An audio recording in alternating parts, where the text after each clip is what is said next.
Kita satukan hati dan iman kita untuk berdoa agar firman Tuhan yang akan disampaikan sungguh-sungguh akan memberkati kita semua. Bapa Surgawi, kami merindukan Engkau senantiasa.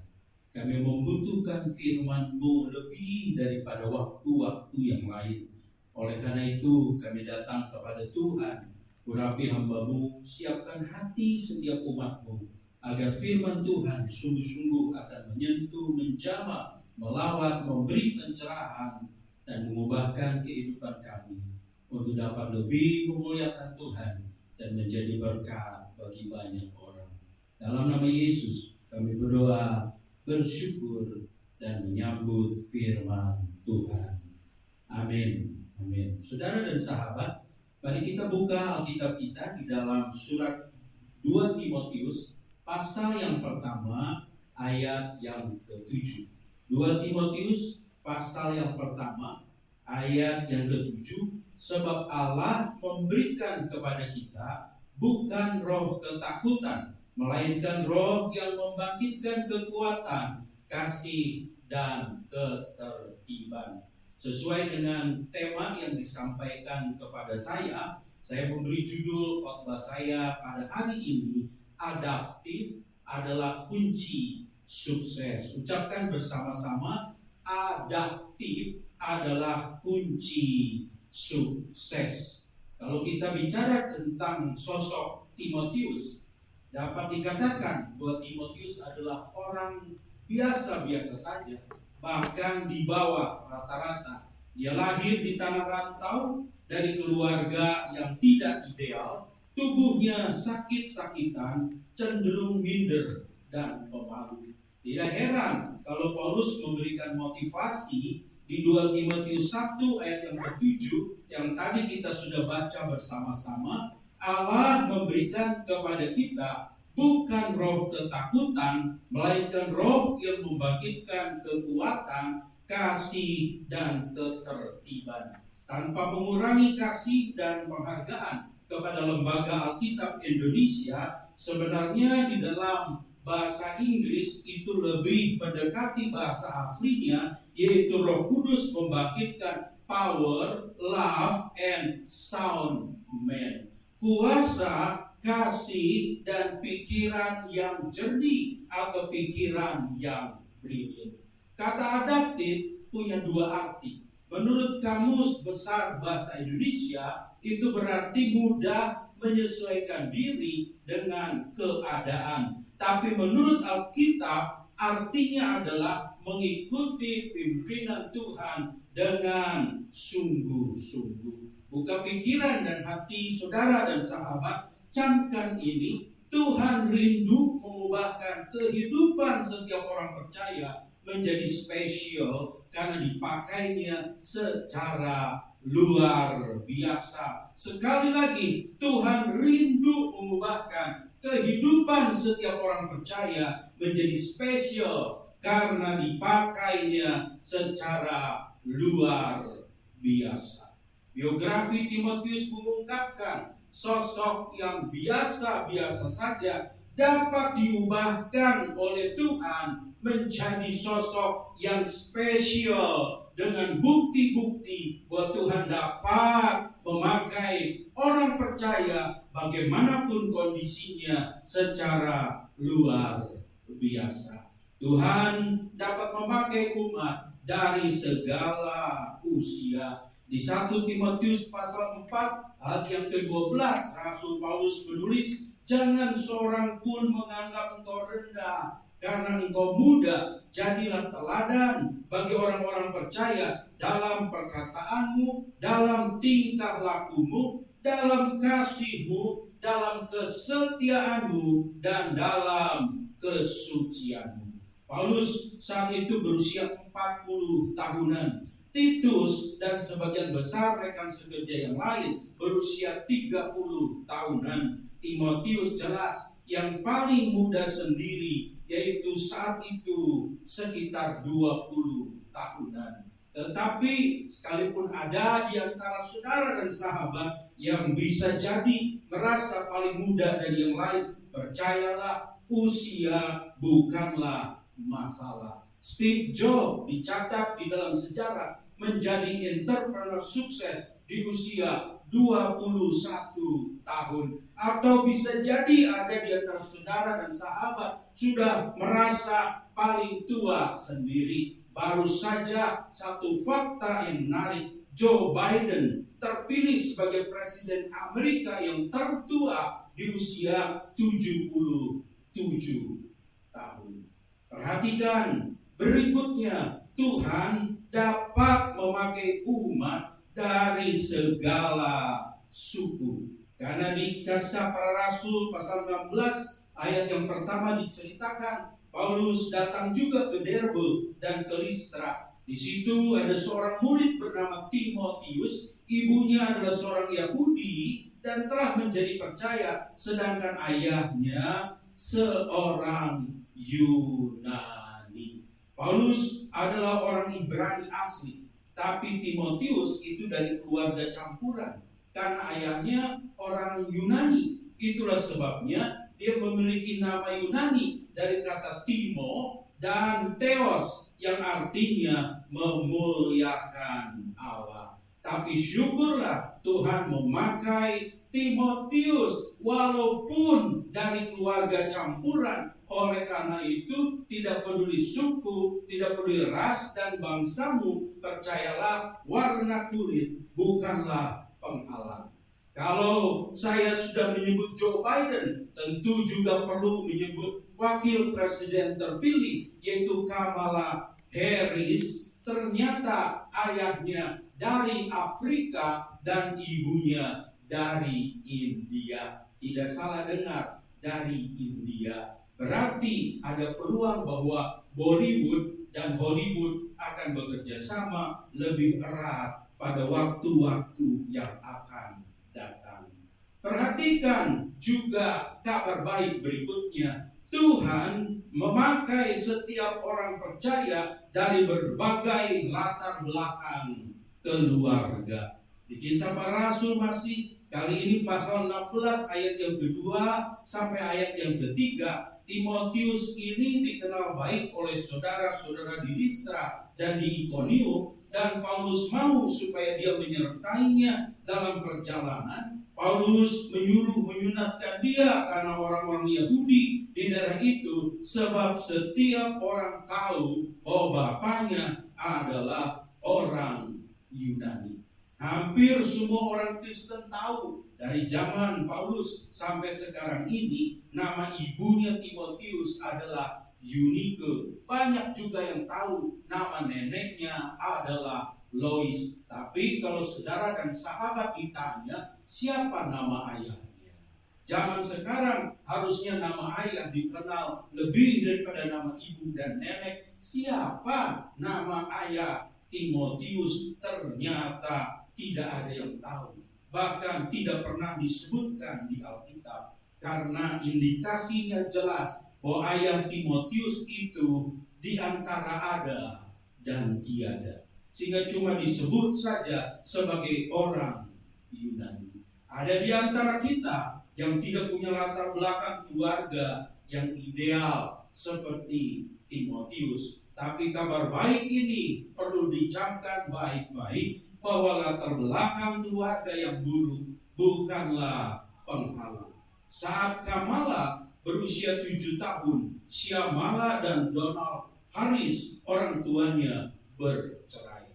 Walaupun dibesarkan oleh seorang ibu tunggal, tapi Kamala tetap bertekun dan berhasil dalam studinya. Dia lulus S1 dari Howard University di Washington, jurusan politik tahun 1986. Dia lulus S2 bidang hukum di University of California dan meraih gelar Juris Doctor tahun 1989. Dia mulai jadi pengacara bulan Juni 1990 dan karirnya dalam bidang hukum terus menanjak. Kamala menanjak dari jaksa wilayah hingga akhirnya menjadi jaksa agung California tahun 2011 dan tercatat sebagai perempuan pertama yang memegang jabatan tersebut. Tahun 2017 Kamala terpilih sebagai senator. Tahun 2020 terpilih sebagai wakil presiden perempuan pertama di negara adidaya, yaitu Amerika Serikat. Kabar baik yang tidak kalah pentingnya, Tuhan dapat memakai umat dari berbagai kelemahan. Di surat 1 Timotius pasal 5 ayat yang ke-23, Paulus jelas sekali menulis dengan penuh kepedulian, janganlah lagi minum air saja, melainkan tambahkanlah anggur sedikit, berhubung pencernaanmu terganggu oleh tubuhmu yang sering lemah. Jangan salah gunakan ayat ini untuk mabok-mabokan, minum anggur atau minum tuak, karena disebutkan memang tambahkan anggur, tapi buru-buru Rasul Paulus menjelaskan sedikit, bukan sebotol, bukan sebanyak-banyaknya, sedikit saja demi kepentingan memperbaiki pencernaannya Timotius memang yang termuda dari antara yang lain, tetapi secara fisik juga yang terlemah dalam tim misi Paulus. Pencernaannya terganggu sehingga tubuhnya sering lemah, atau dengan kata lain, Timotius adalah orang yang sakit-sakitan. Adalah di antara saudara atau sahabat yang sedang sakit, atau bisa jadi jujur mengaku mirip Timotius, sering sakit-sakitan. Percayalah, kelemahan bahkan tragedi bukanlah kata akhir. Tahun 1972 Joe Biden menang pemilihan senator Delaware pada usia termuda, yaitu 30 tahun. Tetapi sesaat sebelum pelantikan, berita duka datang di luar dugaan. Keluarganya mengalami kecelakaan lalu lintas yang parah, sehingga istrinya Nelia dan anak bungsunya yang masih bayi, yaitu Naomi, tewas di tempat.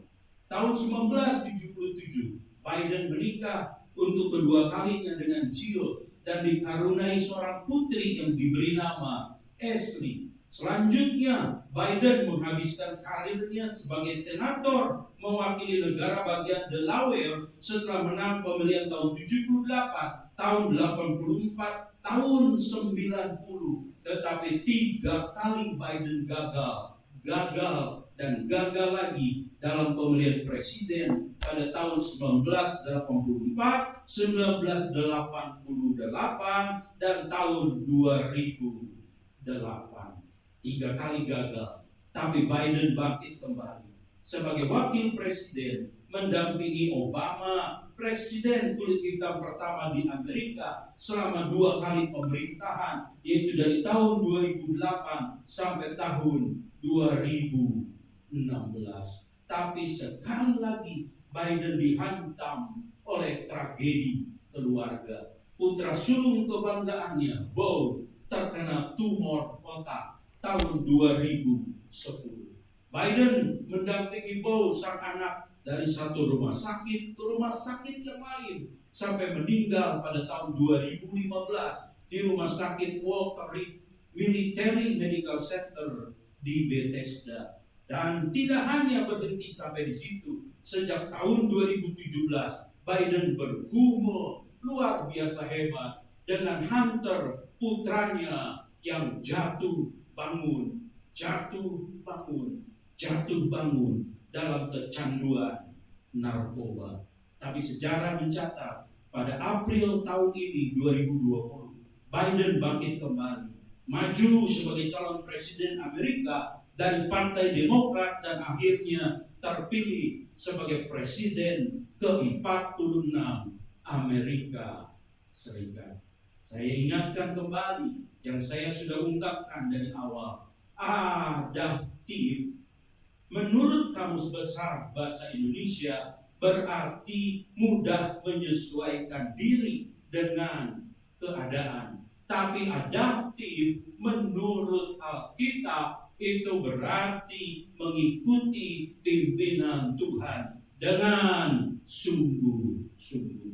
Itu yang ditunjukkan di dalam kehidupan Timotius. Dan kalau kemudian kita mendaftarkan sketsa biografi Timotius yang masuk kategori orang yang biasa-biasa saja, bahkan di bawah rata-rata, tapi menyesuaikan diri dengan keadaan, menyerahkan diri kepada pimpinan Tuhan. Dia lahir di tengah keluarga campuran Yunani Yahudi di perantauan. Umur 20 tahun menjadi anak rohani Paulus. Umur 30 tahun menjadi anggota tim misi. Umur 40 tahun, puji Tuhan, menjadi pengajar Injil. Dan umur 50 tahun menjadi gembala besar di Efesus. Dan umur 60 tahun puncak pelayanannya menjadi ketua gereja-gereja di seluruh Asia Kecil. Saudara dan sahabat, berapapun usia, apapun suku, bagaimanapun latar belakang keluarga, seberat apapun kelemahan serta tragedi, bukanlah penghambat, tapi justru pendorong sukses jika kita dapat menyesuaikan diri secara adaptif, kata Kamus Besar Bahasa Indonesia, dan mengikuti pimpinan Tuhan. Itu yang diajarkan oleh Alkitab, bukan penghalang, tapi justru faktor pendorong sukses. Oleh karena itu, salam sukses bagi pribadi-pribadi yang adaptif. Tuhan memberkati. Mari tundukkan kepala sebentar. Bapak Surgawi, kami telah mendengar firman Tuhan. Dan walaupun firman Tuhan sudah selesai disampaikan oleh hamba-Mu, biar Roh Kudus melanjutkan karya dan jamahan-Mu atas setiap pribadi dan keluarga yang mendengar firman ini dimanapun mereka berada, agar kami, bahkan setiap umat-Mu, menjadi pribadi-pribadi yang spesial. Karena menyesuaikan diri dengan keadaan. Karena mengikuti pimpinan Tuhan dengan sungguh-sungguh.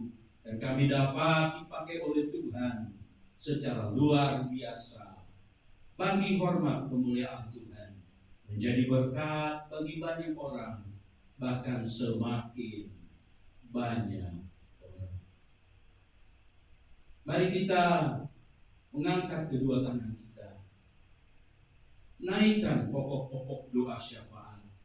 Kami datang kepada Tuhan, berdoa untuk keluarga besar umat-Mu di Telkom Bogor. Engkau mengenal setiap pribadi, Engkau mengasihi setiap keluarga, dan biarlah Engkau memperhatikan mereka sedemikian rupa, sehingga kalau ada yang sakit, Tuhan sembuhkanlah. Kalau ada yang sedang lemah, Tuhan kuatkan mereka kembali. Kalau ada yang sedang kekurangan, ajar mereka untuk tetap bertekun sampai ada kecukupan, bahkan kelimpahan bagi pribadi dan keluarga mereka. Kami berdoa juga Tuhan untuk Indonesia. Engkau mengasihi bangsa ini, kami mengasihi bangsa ini. Biarlah Engkau tolong agar rencana-rencana jahat digagalkan di dalam nama Yesus. Tapi rencana-rencana yang baik atas bangsa ini diwujud nyatakan, sehingga Indonesia maju, tetap maju, bahkan semakin maju. Kami berdoa untuk Amerika, biarlah Engkau tolong supaya memasuki periode pergantian presiden menuju periode yang baru. Tuhan campur tangan sedemikian rupa agar Amerika menjadi besar kembali, bukan cuma di mata bangsa-bangsa, tapi di mata Tuhan. Kami berdoa untuk segenap umat Tuhan, kami berdoa untuk segenap umat manusia, kami berdoa untuk suku-suku dan bangsa-bangsa. Sadarkan ya Tuhan, bahwa COVID-19 bukan hanya pandemi atau bencana global, tapi juga panggilan pertobatan global. Sehingga ada banyak suku, ada banyak bangsa bertobat, ada banyak orang berbalik dari dosa-dosanya, kembali kepada Tuhan dan kebenaran-Mu, sehingga Tuhan berkenan mencurahkan pemulihan rohani, pemulihan kesehatan, bahkan pemulihan ekonomi. Terima kasih ya Tuhan. Dalam nama Yesus kami menaikkan pokok-pokok doa syafaat ini. Angkat tanganmu lebih tinggi lagi, saudara dan saudari sekalian. Arahkan hatimu ke surga. Terimalah berkat dari Allah Bapa.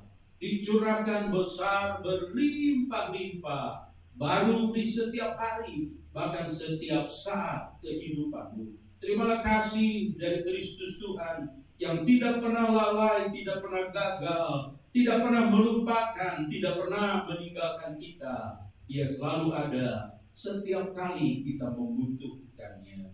Terimalah hikmat, kuasa, dan pengurapan Roh Tuhan yang kudus, agar kita semua dapat berkata bersama-sama, Immanuel, Immanuel.